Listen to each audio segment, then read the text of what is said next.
တော့ mission vision ရှိရင်ရောပြီးပြီလားပေါ့အဲ့ mission vision ရှိုံနဲ့နေမရဘူးဆိုတဲ့သဘောတရား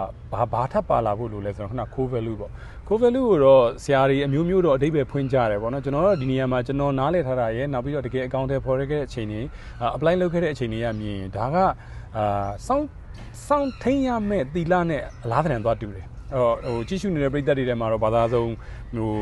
ဘာသာမျိုးစုံကိုယ်ွယ်သူတွေပါနိုင်ပါတယ်ကျွန်တော်ဒီဘက်ကဗုဒ္ဓဘာသာရှုထောင့်ကပြောမယ်ဆိုရင်တော့ကျွန်တော်တို့မှာလူရလို့ဖြစ်လာခဲ့ရင်ခါဘပစုကတ်တို့မြဲရမယ်ဆိုတော့ဒီ၅ပါးတီလာပေါ့နော်ဆိုတော့ဒီ core value တွေကလည်း၅ပါးတီလာလို့ပဲစောင့်ထိန်ရမဲ့တီလာလို့ပြောလို့ရတယ်နော်ကျင်းဝစ်ပေါ့အဲ့လိုလားဆိုတော့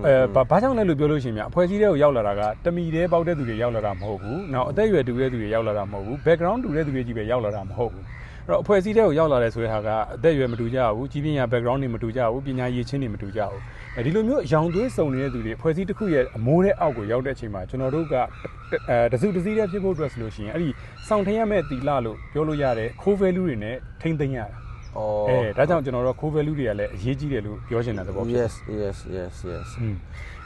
Okay အဲ့တော့ mission vision တွေလည်းသတ်မှတ်မှာဖြစ်တယ်လို့အဲ့ဒီ mission vision တွေကိုအကောင့်ထဲပေါ်နေတဲ့အချိန်မှာစောင့်ထိန်ရမဲ့ core value ဆိုတဲ့တန်ဖိုးထားတဲ့အရာတွေကိုလည်းသတ်မှတ်တင်တယ်အဲ့ဒါတွေကိုလည်းသတ်မှတ်ရမယ်ဆိုတဲ့ဟာလေးကိုဒီနေ့ကနေအကြံပြုပြောကြားခြင်းတယ်ဘာကြောင့်သတ်မှတ်ရဲဆိုတာလေးလည်းရှေ့မှာကျွန်တော်ရှင်းပြသလိုပေါ့နော်Okay ပါကျွန်တော်ဘာကြောင့်သတ်မှတ်ရဲရှေ့မှာရှင်းပြယူရဲဆိုတော့စောရကတော့မတက်တော့အမှန်မှန်တော့ကျွန်တော်စောရကတက်ချင်သေးတယ်ပေါ့နော်ရှင်းဘာဖြစ်မလဲရှင်းဘာဖြစ်မလဲပေါ့အဲ့ဒါမျိုးပြောချင်သေးတာပေါ့နော်နည်းနည်းတော့ပြောလို့ရတယ်ပေါ့နော်အဲ့တော့ရှည်သွားရင်လည်းသီးခံပါ